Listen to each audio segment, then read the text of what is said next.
Assalomu alaykum. Bugun nevrotik va depressiv buzilishlardan qanday qilib tuzalish yo'llarini ko'rib chiqamiz. Albatta, bundan qiziq videolarni ko'rish uchun kanalga obuna bo'lib qo'yishingizni so'rab qolaman. Xo'p. Nevrotik va depressiv buzilishlarni tushunib olishimiz kerakki, bular qandaydir bir olamshumul kasallik emas, qandaydir bir mo'jizaviy ilohiy kasallik emas. Ko'pchilik uni ilohiy deb o'ylab, o'qitib, har xil bir usullarni qilib yotishadi. Bu shunchaki sizni hayotingizda nimadir noto'g'ri ketayotganini bildiruvchi signal hisoblanadi. Nimanidir yoki nimalardir. Aynan mana shu nimadir noto'g'ri ketyapti yoki sizning xarakteringizda muammo bor. Mana shular natijasida sizning nerv sistemangiz endi oldingidek ishlay olmaydi. Sizning nerv sistemangizni resursi charchadi. Ana endi sizda sababsiz qo'rquvlar, xavotirlar, vahimalar, tushkun kayfiyat, qandaydir bir o'lib qolish xayollari, mana shunaqa narsalar kelib turadi. Va ayrim insonlarda bu uzoq vaqt davom etib, resurs borgan sari tugab, inson o'chib qoladi va depressiv holat ham rivojlanadi. Ba'zi bir insonlarda birdaniga depressiyaga o'tib ketadi. Bu albatta insonda o'zini tabiatiga, xarakteriga bog'liq. Xo'p, tuzalish qanday bo'ladi? Shuncha vaqt biz sizlarga nevroz haqida ma'lumot berib keldik. Endi tuzalish haqida gaplashadigan bo'lsak, va shu o'rinda aytib o'tib ketmoqchiman. Tuzalish turli xil bo'ladi.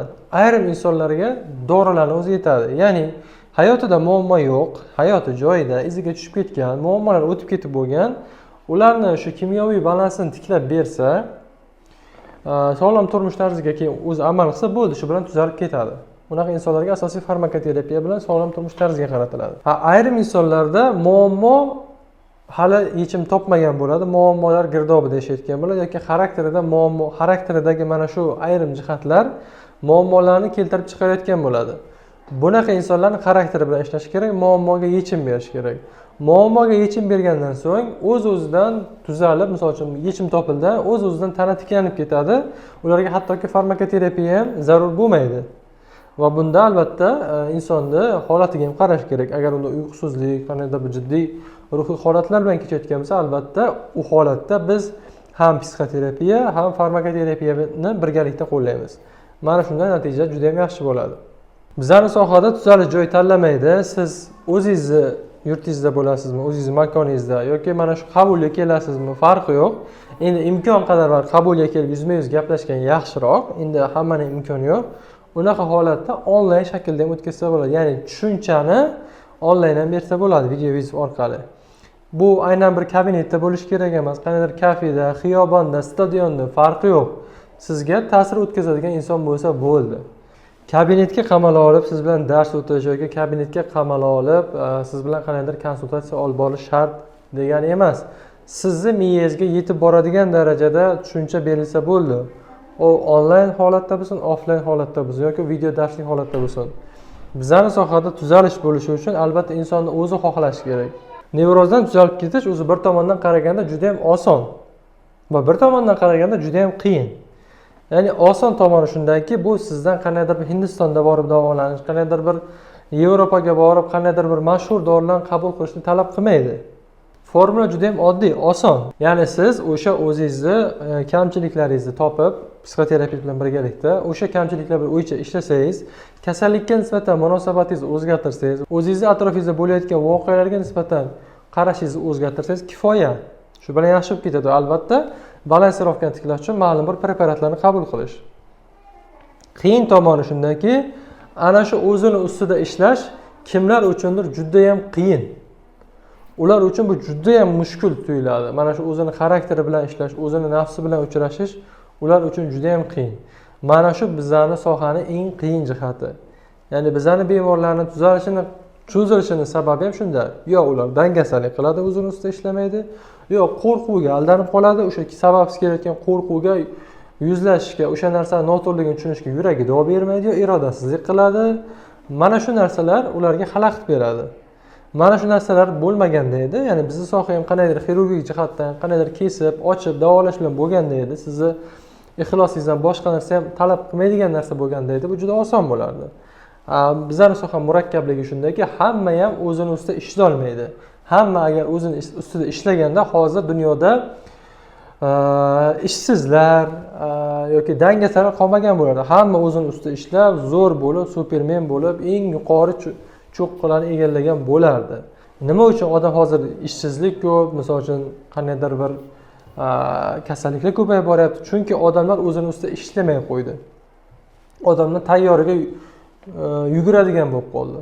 Mana shu narsa insonlarda tuzalishni juda ham kechiktiradi. Chunki mana shu men misol uchun onlayn kursim bor 10 kunlik.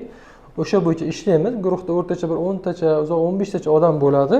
Vazifalar beriladi, topshiriqlar beriladi, tushuntiriladi. Ana shu guruhdan bitta ikkita inson juda ham zo'r qiladi. Haqiqatan aytilgandek bajaradi. Aytilgandek bajaradi. Qolganlar ularga ergashadi.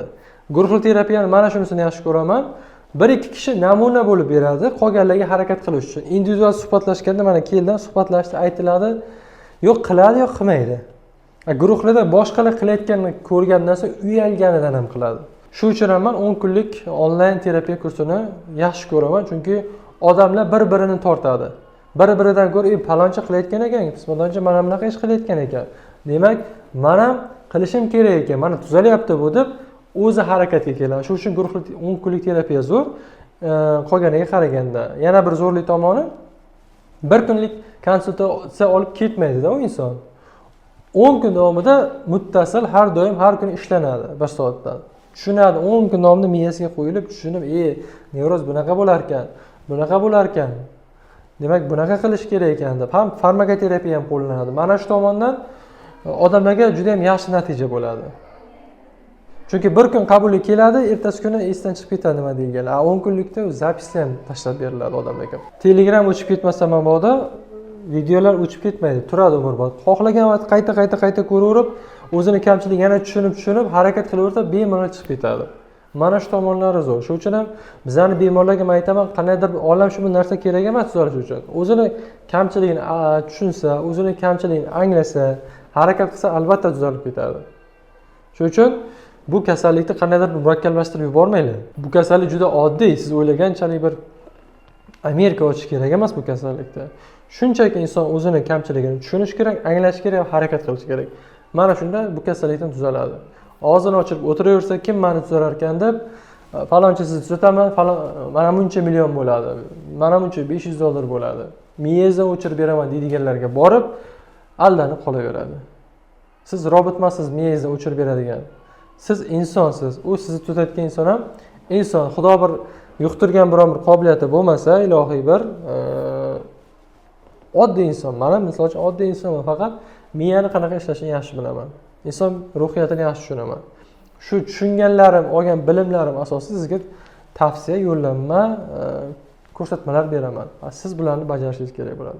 Mana shunda tuzalasiz. Sizni qandaydir bir ukol urish, sizni qandaydir muolaja qilish bu holatdan tuzatmaydi. Mana bu yerdagi fikrlashni o'zgartirsak, kasallikka bo'ladigan qarashingiz, kasallikka bo'ladigan munosabatingiz o'zgarsa bo'ldi, bu kasallik tuzalib ketadi.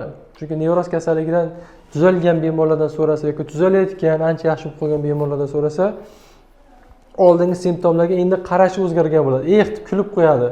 Shunaqa qo'rqib ko'rgan ekanman deydi. O'zi asli qo'rqinchli emas. Buni qo'rquvga borgandan so'ng tushunadi. Mana shu narsaga irodasi yetmaydigan insonlarga mutaxassis yordam beradi. Agar irodasi yetsa, mutaxassis ham kerak emas. Lekin ko'pchilikda irodasi yetmaydi. Chunki nevrozdagi inson mana bu labirint bo'ladi-ku, labirintda adashib qolgan insonga o'xshaydi. Boshini qayerga urishni bilmaydi. Psixoterapevt mana shu labirintdan olib chiqib ketadi. Kerakli vaziyatda o'sha kuchaytirish uchun dorini beradi va yo'lni ko'rsatib, mana bu yerga yurasan, o'ngga yurasan, chapga yurasan, to'g'riga yurasan deb uni asta-sekin bu labirintdan olib chiqib ketadi. Bu labirintdan chiqish uchun o'sha inson qadam tashlab yurishi kerak. Yursagina chiqib ketadi, yurmasa chiqib keta olmaydi. Mana shunday qilib bu kasallikdan tuzaladi.